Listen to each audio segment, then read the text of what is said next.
Hello my dear students, मैं हूं Meenakshi from VM academy classes Nashik. बच्चों, हम देख रहे क्लास 11 का चैप्टर 4 लॉज ऑफ मोशन और आज है उसका लास्ट लेक्चर नंबर 24। जो छोटा सा टॉपिक बचा है that is the centre of gravity.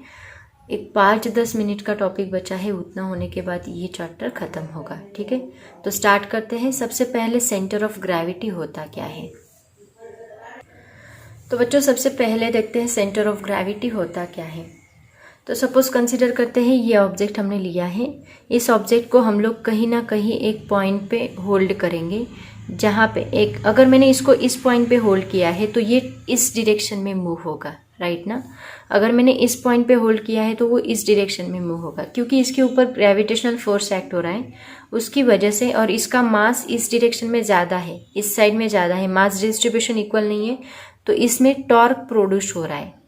देखो, टॉर्क प्रोड्यूस होना मतलब क्या, इक्वल एंड अपोजिट फोर्सेस लगना। तो ये फोर्स इस डायरेक्शन में लग रहा है, एक फोर्स इस डायरेक्शन में लग रहा है।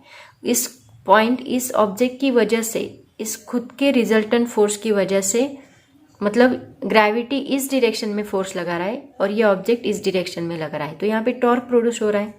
ऑब्जेक्ट का भी खुद का फोर्स होता है क्योंकि उसको भी मास है। उसके बाद जो फोर्स नीचे से लग रहा है ड्यू टू द ग्रेविटी, वो फोर्स इस डायरेक्शन में, इसको इस डायरेक्शन में खींच रहा है, और ये खुद का फोर्स इस डायरेक्शन में लगा रहा है। इसकी वजह से तो टॉर्क प्रोड्यूस हो रहा है, नहीं तो ये ऐसे गिरता नीचे, राइट ना। दोनों डायरेक्शन में सेम फोर्स लगता। इसका मतलब ये ऑब्जेक्ट भी खुद उसके ऊपर फोर्स लगा रहा है, अपोज कर रहा है ग्रेविटेशनल फोर्स को। इसकी वजह से इस जो ऑब्जेक्ट में टॉर्क प्रोड्यूस हो रहा है। टॉर्क मतलब ऐसे रोटेशन प्रोड्यूस होना, इसको हम टॉर्क बोलते हैं। जो फोर्स रोटेशन प्रोड्यूस करता है उसको हम टॉर्क बोलते हैं। तो इस ऑब्जेक्ट में एक पॉइंट ऐसा है जहाँ पे रिजल्टेंट टॉर्क 0 होता है। मतलब क्या, देखो, ना फोर्स इस डायरेक्शन में लगेगा, ना फोर्स इस डायरेक्शन में लगेगा। जिस पॉइंट पे ये दोनों टॉर्क इक्वल रहेंगे, वो पॉइंट पे ये बॉडी रोटेट नहीं करेगी। तो ऐसा पॉइंट हमें ढूंढना है। तो ऐसा पॉइंट हमें कहाँ पे मिलेगा, इसके सेंटर में मिलेगा। देखो, सेंटर में अगर ये बॉडी यूनिफॉर्म है तो उसके सेंटर में ही उसका सेंटर ऑफ ग्रेविटी रहेगा। सेंटर ऑफ मास क्या होता है, whole mass of the body is suppose to be concentrated at the point. जिस पॉइंट पे whole mass of the body concentrate होता है उसको हम सेंटर ऑफ मास बोलते हैं। And centre of rotation, centre of gravity क्या होता है कि जिसमें रिजल्टेंट टॉर्क क्या होता है, 0। अब centre of mass and centre of gravity दोनों एक ही पॉइंट पे नहीं हो सकते। वो एक पॉइंट के कब हो गए, जब होल मास, बॉडी का मास जो है यूनिफॉर्मली डिस्ट्रीब्यूटेड रहेगा, तब ये पॉसिबल है। लेकिन अगर बॉडी का मास यूनिफॉर्मली डिस्ट्रीब्यूटेड नहीं है, इसका मतलब वो दोनों एक जगह पे नहीं होंगे। ठीक है, तो ये हम लोग कैसे फाइंड आउट करेंगे। यहाँ पे अगर हमने इस बॉडी को ऐसे थ्रेड लगा के ऐसे रिजिड सपोर्ट को लगा दिया, अटैच किया, तो क्या होगा, एक पॉइंट होगा जहाँ पे, सपोज मैंने इसको यहाँ पे थ्रेड लगाया तो बॉडी इस डायरेक्शन में रोटेट होगी। सपोज मैंने यहाँ पे थ्रेड लगाया तो बॉडी इस डायरेक्शन में रोटेट होगी। अगर मैंने इसके सेंटर में कहीं लगाया तो बॉडी ना इस डायरेक्शन में जाएगी ना इस डायरेक्शन में जाएगी। बॉडी ऐसे इक्विलिब्रियम पोजीशन पे होल्ड करेगी। तो जिस पोजीशन पे वो होल्ड करती है उसको हम लोग क्या बोलते हैं, सेंटर ऑफ ग्रेविटी। तो सबसे पहले देखते हैं सेंटर ऑफ ग्रेविटी होता क्या है। जैसे कि मैंने आपको बताया, सेंटर ऑफ ग्रेविटी मतलब क्या, जहाँ पे resultant torque due to the force of gravity क्या होता है, one of the body, that is the 0। तो इसको डिफाइन कैसे करेंगे, देखो, the point, it is the point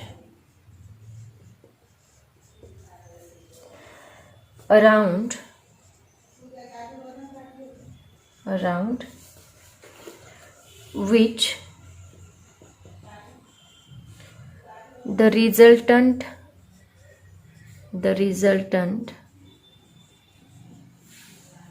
torque due to the force of gravity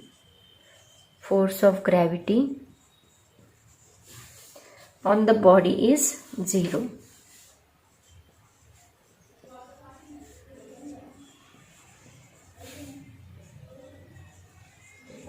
मतलब एक ऐसा point around which the resultant torque due to force of gravity on the body is 0, उसको हम बोलते हैं centre of gravity. And centre of mass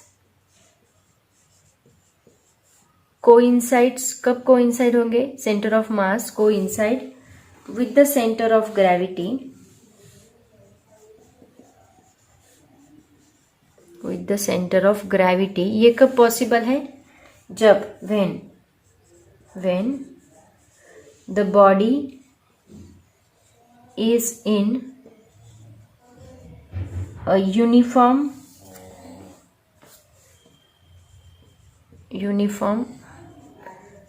gravitational field.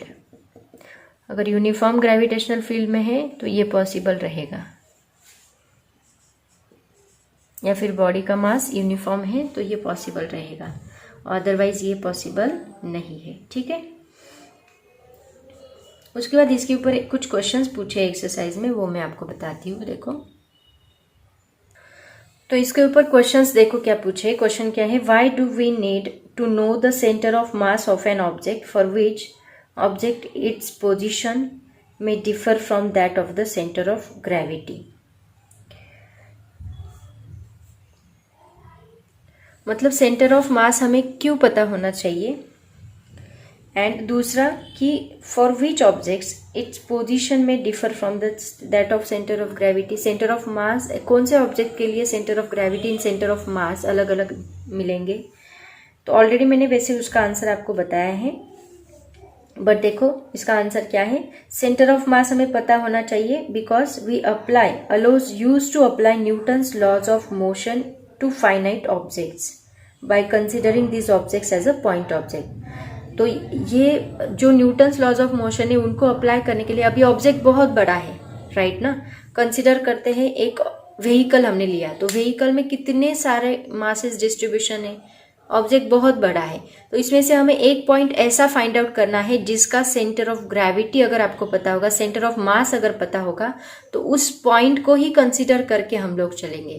क्योंकि अगर हमने व्हीकल कंसीडर किया तो व्हीकल का अलग अलग पॉइंट का अलग अलग स्पीड, तो कौन से पॉइंट का स्पीड हम लोग लेंगे। या फिर रोटेशन कंसिडर करते तो रोटेशन का हर एक पॉइंट के ऊपर हर एक पार्टिकल का एक्सेलरेशन अलग अलग डायरेक्शन में रहेगा, तो वो इक्वल नहीं है। तो एक पॉइंट हमें ऐसा कंसीडर करना है जहां पे ये इक्वल हो, मतलब उसी का हम लोग कंसीडर करके होल बॉडी का मेजरमेंट हम लोग ले सकते हैं, उसके ऊपर न्यूटन्स लॉज ऑफ अप्लाई कर सकते हैं। उस पॉइंट को हम लोग क्या बोलते हैं? Centre of mass. ओके, तो Newton laws of motion apply करने के लिए एक पॉइंट ऑब्जेक्ट हम लोग बॉडी को कंसीडर करेंगे, तो वो पॉइंट कौन सा कंसीडर करेंगे? यहाँ पे सेंटर ऑफ मास कंसीडर करेंगे, इसीलिए हमें इसकी जरूरत पड़ती है। तो पहला पॉइंट वही है, centre of mass of an object allows us to apply Newton's laws of motion to finite objects by considering these objects as a point object. वो पॉइंट कौन सा है? सेंटर ऑफ मास का। उसके बाद सेकेंड पॉइंट क्या है? For objects whose size is comparable to that of the Earth. For objects whose size is comparable to that of the Earth. Earth कितनी बड़ी है? थाउजेंड्स ऑफ किलोमीटर, और वो ऑब्जेक्ट को हमें अर्थ से कंपेयर करना है। So the position of centre of mass will differ then that of the centre of gravity. तो obviously centre of gravity earth का होता है और सेंटर ऑफ मास छोटी सी बॉडी का होता है, राइट ना। तो अर्थ को अगर आपको उससे कंपेयर करना है तो obviously centre of mass differ करेगा ही, क्योंकि अर्थ बहुत बड़ी है, ग्रेविटेशनल फोर्स भी बड़ा है, और ये छोटा सा ऑब्जेक्ट है। ठीक है, ऐसे इसका आंसर आएगा। नेक्स्ट पॉइंट देखो क्या है, हमें लैमिनार ऑब्जेक्ट का suppose centre of gravity find out करना है। लैमिनार ऑब्जेक्ट का सेंटर ऑफ ग्रेविटी अगर आपको फाइंड आउट करना है तो उसके लिए क्या प्रोसेस है। देखो सपोज मैंने यहाँ पे एक लैमिनार ऑब्जेक्ट लिया है, उसके 2 पॉइंट्स मैंने कंसिडर किए। ऐसा लैमिनार ऑब्जेक्ट मैंने लिया, ओके, इसके 2 पॉइंट हमने कंसिडर किए। इसको थोड़ा आगे लेते हैं। एक पॉइंट मैंने यहाँ पे कंसिडर किया, दूसरा पॉइंट मैंने यहाँ पे कंसिडर किया। अभी ये ऑब्जेक्ट ऐसा है जिसका मास डिस्ट्रीब्यूशन यूनिफॉर्म नहीं है, इसको हम लैमिनार ऑब्जेक्ट कहते हैं। इसका अगर मुझे centre of gravity find out करना है तो कैसे करेंगे? तो इसके लिए देखो, ये पॉइंट मैंने कंसिडर किया है,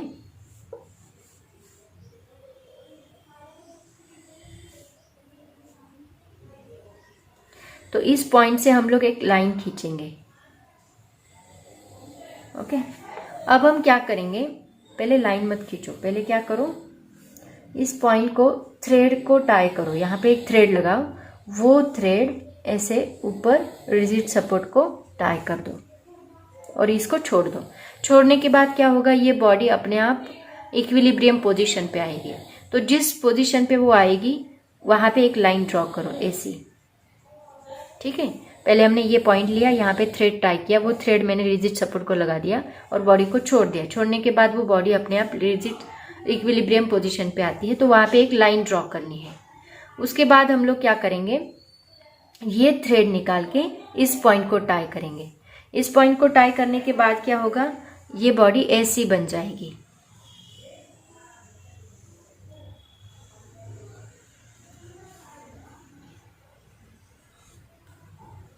ऐसे। ओके, यहाँ पे ये पॉइंट है, ये पॉइंट को हमने टाई किया, तो यहाँ से थ्रेड लगाओ। थ्रेड लगाने के बाद क्या होगा, ये बॉडी अभी इस पोजीशन में उसके इक्विलिब्रियम पोजीशन में आएगी। तो ऑलरेडी हमने एक लाइन यहाँ पे ड्रॉ की थी इस पॉइंट से लेके, राइट ना। अब हम क्या करेंगे, जहाँ पे ये इक्विलिब्रियम पोजीशन पे आए, मतलब उसका मोमेंटम बंद करेगी, रोटेशन बंद करेगी, वहां पे हम लोग वापस एक लाइन खींच देंगे ऐसे, राइट। तो ये दोनों पॉइंट जहाँ पे कोइंसाइड हो रहे, वो पॉइंट यहाँ पे क्या रहेगा, this is called as centre of gravity. इसको हम क्या कहते हैं, सेंटर ऑफ ग्रेविटी। ओके, तो लैमिनार ऑब्जेक्ट का अगर सेंटर ऑफ ग्रेविटी हमें फाइंड आउट करना है, इसी को सेंटर ऑफ मास भी कहते हैं हम लोग, और centre of mass. Laminar object का अगर हमें सेंटर ऑफ मास या फिर centre of gravity find out करना है तो उसका ये प्रोसीजर है ऐसा।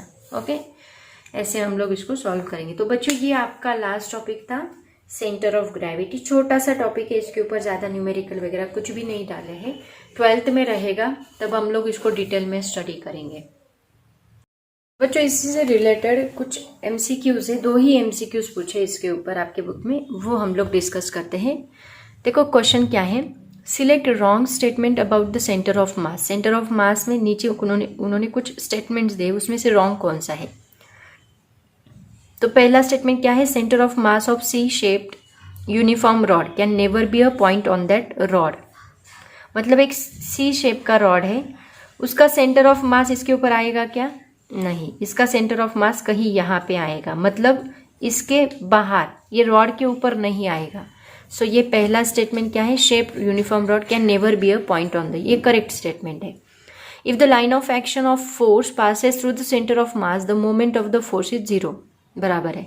देखो ये एक सपोज कंसीडर करते हैं, ये एक स्पीयर है, इसका सेंटर ऑफ मास ये है और फोर्स हमने यहाँ से लगाया, तो ये रोटेट करेगा क्या, नहीं, बिल्कुल भी रोटेट नहीं करेगा। इसका मतलब इसकी लाइन ऑफ एक्शन अगर सेंटर ऑफ मास से पास होती है तो मोमेंट ऑफ द फोर्स क्या होता है, 0, बिल्कुल भी वो रोटेट नहीं करता।